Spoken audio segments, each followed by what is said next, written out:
آج درس نمبر 8 ہے ہمارا یا ایھا الذین آمنوا کا، کہ سورۃ البقرہ کی آیت نمبر 264 میں اللہ جل شانہ فرماتے ہیں یا ایھا الذین آمنوا لا تبطلوا صدقاتکم بالمن والعذا کالذی ينفق مالہ رئاء الناس ولا یؤمن باللہ والیوم الآخر، کہ اے لوگو تم جو اللہ کے راستے میں خرچ کرتے ہو، اپنی جو خیرات کرتے ہو، اس کو تباہ مت کرو۔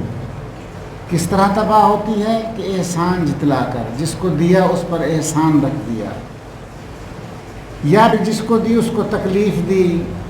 ایسی بات کر دی اپنے عمل سے، اپنے باڈی لینگویج سے کہہ لیں، اشارے کنائے سے، کہ ایسی حرکت کی کہ اس کو تکلیف ہوئی کہ یار میں کبھی سائل بن کر اس کے پاس گیا تھا، اس نے اس وقت اللہ کے لیے میری مدد کی تھی، آج یہ دنیا کے سامنے مجھے رسوا کر رہا ہے کہ تم فلاں جگہ آئے تھے اور میں نے تمہاری مدد کی تھی، تمہیں پیسے دیے تھے، تم بیمار تھے تمہارے علاج کرایا تھا، تم مشکل میں تھے تمہارے ساتھ تمہارے کام کے لیے گیا تھا۔ تو اللہ جل شانہ کو یہ چیز سخت ناپسند ہے۔ وہ کتنا کریم ہے کہ اسے یہ بھی پسند نہیں کہ جس کو ساتھ تم نے احسان کیا ہے اس پر اپنا احسان جتلا دو، کیونکہ جو شخص دکھاوے کے لیے مال خرچ کرتا ہے وہ یوں ہے کہ نہ اسے خدا پر یقین ہے اور نہ اسے قیامت پر یقین ہے، نہ تو یہ سمجھتا ہے کہ یہ مال مجھے اللہ نے دیا، اللہ کی امانت تھی، اللہ کے راستے میں خرچ کر رہا ہوں، مال بھی اسی کا دیا ہوا، توفیق بھی اس نے دی۔ ہماری طرح کے لوگ ہیں، ہماری شکلوں کے لوگ ہیں، اسی طرح 2 آنکھیں ہیں، 1 ناک ہے، 2 کان ہے، زبان ہے، پاؤں ہیں، ہاتھ ہے، وہ ہمارے سامنے سائل بن کر کھڑا ہوا اور اللہ نے ہمیں توفیق دی کہ ہم اس کو دینے والے بن گئے، ورنہ سائل کی جگہ پر دینے والا بھی آ سکتا تھا اور لینے والا دینے والے کی جگہ پر بھی آ سکتا تھا، لیکن اس پر بھی اس نے احسان فرمایا کہ اس سے پہلے کی جو آیت کریمہ ہے اس میں اللہ جل شانہ نے ترغیب فرمائی تھی، اس سے پہلے کہ یا ایھا الذین آمنوا انفقوا مما رزقناکم، کہ اے لوگو جو ہم نے تمہیں رزق عطا کیا ہے، پاکیزہ رزق عطا کیا ہے،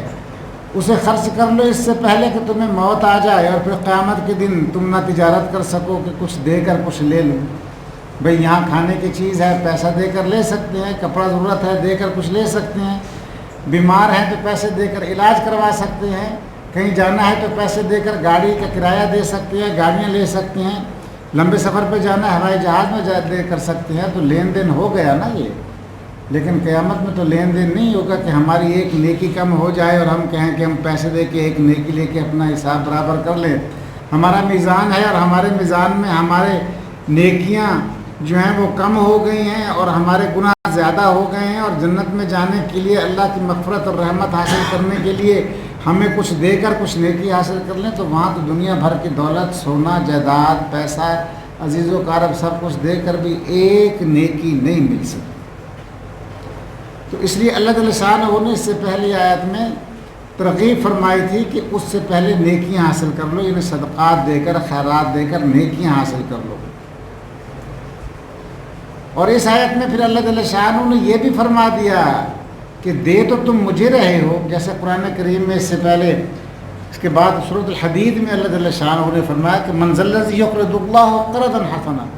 کون ہے جو اللہ کو قرضہ دے؟ کہ مالک بھی اللہ پر کریم تو، دینے والا بھی تو، استطاعت بھی تیری، اور پھر مانگ بھی تو رہا ہے، اور دینے کے بعد جب ہم تیرے راستے میں تیری مخلوق پر خرچ کرتے ہیں، تیرے راستے میں خرچ کرتے ہیں، تو فرماتا ہے تو نے اللہ کو قرضہ دیا،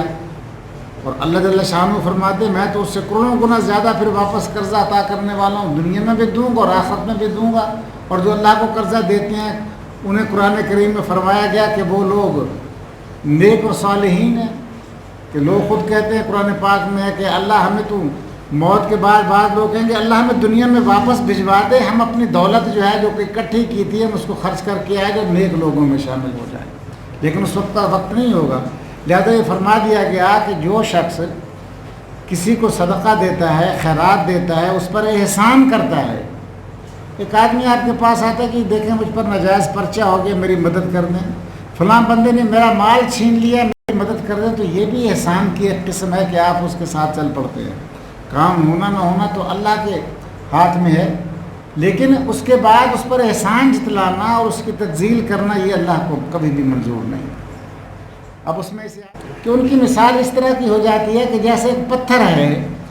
بعض اوقات ہم نے دیکھا کہ کھیتی جو ہے نا یہ مٹی میں ہوتی ہے نا، پتھروں پہ تو نہیں ہوتی. نہ لوہے پہ فصل اگتی ہے، نہ سونے پہ اگتی ہے. سونا بڑا قیمتی ہے، سونے کی زمین بنا دے فصل تو نہیں ہوگی، تو فصل تو مٹی میں ہوگی. اب مثال بتا دی گئی کہ ایک پتھر ہے، اس پر مٹی جمی ہوئی ہے. اب اس پر بارش ہو گئی، زور سے بارش ہو گئی تو مٹی تو بہہ گئی. عام زمین پر جہاں پر مٹی ہے بارش ہوگی تو وہاں پلواری ہوگی، ہریالی ہوگی، سبزہ ہوگا، پھل فروٹ ہوں گے. لیکن پتھر کے اوپر اگر بارش ہو جائے تو وہ تو پانی سے مٹی بہہ جائے گی اور صاف پتھر نکل آئے گا، اور اس بارش کا اس کو کوئی فائدہ نہیں ہوگا. تو یہ اللہ جل شانہ نے مثال فرمائی کہ جب تم خیرات کرتے ہو تو اس طرح ہو جاؤ کہ جس طرح مٹی ہے، کہ تم میں پھر وہ کونپلیں پھولیں، تم سے ہریالی ہو، وہ اللہ کے لیے خالصتاً تمہارا عمل ہو، پھر اس میں تمہیں آخرت میں بھی اس کا فائدہ ہے. اسی طرح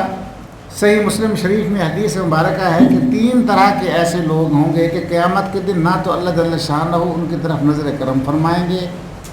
نہ ان سے کوئی بات چیت کریں گے، اور نہ ہی انہیں پاک کریں گے گناہوں سے کہ پاک کر کے معاف کر کے وہ جنت میں داخل ہو جائے. اب جس شخص کو اللہ جل شانہ قیامت کے دن دیکھنا بھی پسند نہ کرے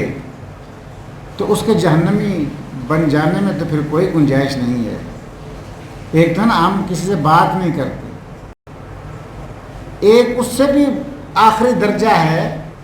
کہ ہم اس کی شکل بھی دیکھنا گوارا نہیں کرتے. یعنی قیامت کے دن اللہ جل شانہ اس شخص کی 3 افراد بتائے، بعض روایت میں 4 افراد بتائے کہ اللہ جل شانہ قیامت کے دن ان کی شکل تک دیکھنا پسند نہیں کریں گے. ان میں سے ایک وہ شخص ہے جو کسی پر احسان کر کے، صدقہ کر کے اس پر احسان جتلاتا ہے، اس کو زبانی، عملی، قولی کسی طریقے سے تکلیف پہنچاتا ہے. تو ایک تو اللہ جل شانہ اس شخص طرف رحمت کی طرف نظر بھی نہیں کریں گے، اس کو دیکھنا پسند نہیں کریں گے. دوسرا وہ شخص جو عادی شرابی ہے، شراب پینے والا ہے. اور تیسرا جو ماں باپ کا نافرمان ہے. اللہ جل شانہ قیامت کے دن ان تینوں شخصوں کو دیکھنا تک پسند نہیں کریں.